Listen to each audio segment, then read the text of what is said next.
Bonjour, mécanique des fluides, correction de l'exercice 6 qui comporte 4 questions. Le but, on vous donne une force ici. Imaginez une conduite ici avec un rétrécissement de diamètre. On donne la pression ici et ce que je veux, c'est savoir le débit. À ce niveau-là, en fonction bien sûr du changement de section. Première des choses, première question, on vous demande d'isoler le piston que je n'ai pas dessiné, mais c'est pas grave. Il y a un piston à ce niveau-là, on va dire. Le voilà, le piston. Donc je l'ai dessiné ici, le piston. Voilà le piston. Sur ce piston, bien sûr, va agir la force F que je vous donne. Il va y avoir aussi une pression qui est due à la pression atmosphérique, qui va engendrer une force que je vais appeler force atmosphérique. Et il va en résulter de l'autre côté quoi, une force qui va s'opposer à ces deux-là, qui sera créée par le fluide à l'intérieur. Donc j'ai écrit le principe fondamental de la statique, à savoir la somme des forces extérieures est égale à 0. Et j'ai détaillé ici les trois vecteurs. Il y a la force F, la force due à la pression atmosphérique, et la force F1 qui est à l'intérieur ici. La force F1, elle se trouve quelque part par là. Égal vecteur nul, donc j'ai supprimé les vecteurs et je fais attention aux signes. La force est vers la droite, la force due à la pression atmosphérique aussi, donc je les ai mis positives. Et on a la force F1 qui s'oppose, donc je l'ai mise négative. On va dire que le sens positif est dans ce sens-là. Donc j'ai bien la somme des trois qui est égale à 0. Pourquoi j'ai taillé PS ici? On sait que la pression c'est égal à la force divisée par la surface. Du coup la force est égale à la pression fois la surface. Donc je l'ai détaillé ici pour F1. F1 est donc égal à P1 fois S1. Et la force due à la pression atmosphérique égale la pression atmosphérique fois la section 1. C'est la section ici au niveau du cylindre. Je suis parti de cette équation-là. Je cherche ici P1, donc je vais isoler tout le reste. J'ai isolé P1 S1, j'ai fait passer de l'autre côté F et P admo. En fait, j'ai passé ça de l'autre côté, donc ça c'est devenu positif, on le retrouve ici. De cette équation-là, j'en tire P1. P1 égale la somme qui est ici divisée par S1.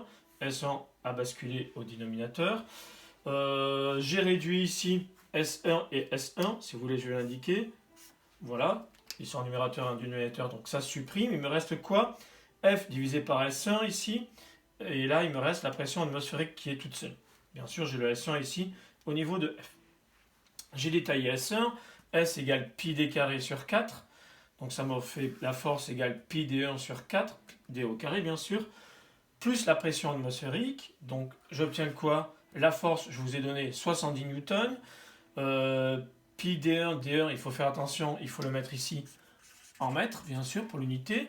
Donc c'est 0,05 au carré, divisé par 4, plus la pression atmosphérique que j'ai arrondie à 10 puissance 5 en étant pascal.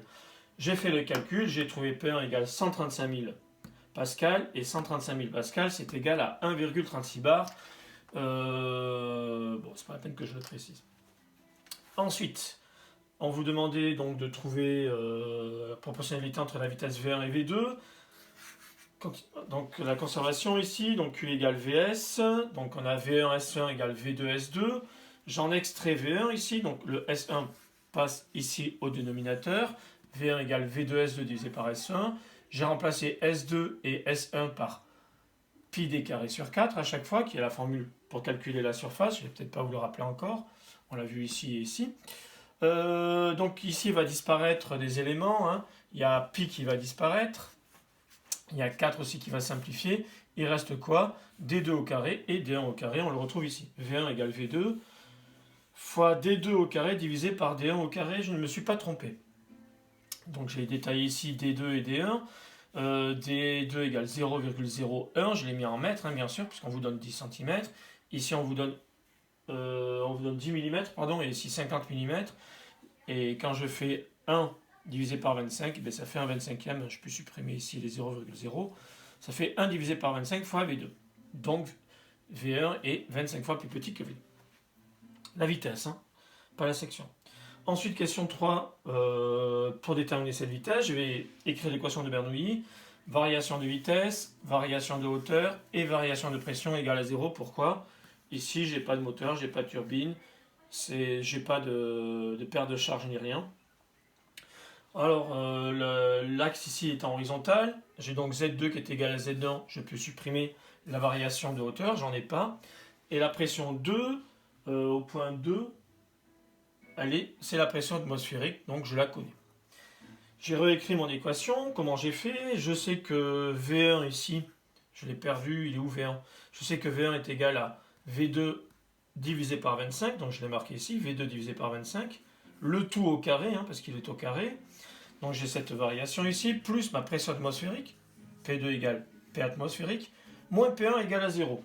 De ça, j'ai extrait V2, donc là c'est un peu plus délicat. Ce que j'ai fait ici, le ρ, j'ai passé ça de l'autre côté. Je l'ai passé de l'autre côté de l'égalité ici. Donc ça fait moins P atmosphérique plus P1, je change les signes. Le 2 qui était au numérateur, il passe au dénominateur, qui était dénominateur, il passe au numérateur. Et le ρ qui est ici, il vient au dénominateur. J'ai mis V2 au carré en facteur, on le retrouve ici et on le retrouve là. Ça me fait V2 facteur de 1. Et ici, 1 divisé par 25 au carré. Pourquoi le carré? C'est le carré qui est là-haut. J'aurais pu mettre tout ça égal au carré, mais ça revient au même. Je bascule tout ça de l'autre côté, en dénominateur. Bien sûr, ici, tout ça vient en dessous ici, on le retrouve là. 1 moins 1 divisé par 25 au carré. Donc V égale racine carrée de l'ensemble ici. Cet ensemble-là, la masse volumique, c'est de l'eau, donc j'ai mis 1000. Pression atmosphérique, je la connais, c'est 10 puissance 5. Et la pression P1, on l'a calculée tout à l'heure. Ici, elle valait 1,36 bar, c'est-à-dire 135 000. Donc j'ai mis ici 1,36 10 puissance 5, c'est pareil. J'ai arrondi ici 13,6, si vous voulez, je l'arrondis. J'ai fait le calcul. J'obtiens ma vitesse qui est de 8,4 mètres par seconde au carré. Bon, je vous laisse le soin de faire le calcul. Mettez bien tout ça entre parenthèses, faites attention au carré, aux puissances. Et j'en déduis le débit, toujours la conservation. Donc on a la vitesse fois la section. La vitesse, je viens de la déterminer, elle est bien en mètres par seconde.